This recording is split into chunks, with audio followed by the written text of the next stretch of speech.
আচ্ছা তারিফ চা, শোন তোর একটা কথা বলি বাপ, হ্যাঁ, মনোযোগ দিয়ে শুনিস।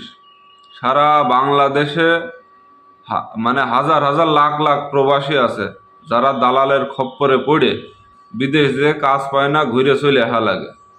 আর তোর ক্ষেত্রে তো সেটা হয়নি, যে তুই কাজ পাসনি, বসে আছিস, তুই দালালের গালাগালি দিচ্ছিস। আর দালাল জহুরুল তো প্রফেশনাল দালাল না।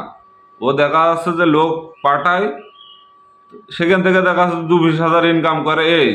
এটা তো যারা বিদেশ গিয়েছে তারা ভালো করে জানে যে দালাল ছাড়া বিদেশ যাওয়া যায় না। আর দালালে ২-৫ হাজার, ১০ হাজার, ২০ হাজার টাকা খাবে, এটা সে সবাই জানে। তো ফিরি ফিরি কেউ কারোর বিদেশ পাঠায় না, তার নিজের লাভ রেখে তারপরে বিদেশ পাঠায়।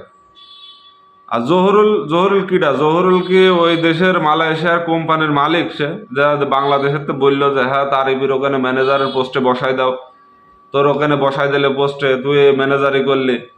আর সেটা মানে করতে হলেও তো নিজের ভিতরে এই যোগ্যতাটা থাকা লাগবে, তাই না? তাছাড়া তো হবে না। তো এখন ওইসব বাদ দে, ভণ্ডামি বাদ দিয়ে আর কি এসব ভিডিও বানাস নে বাপ, ভালো হয়ে যা।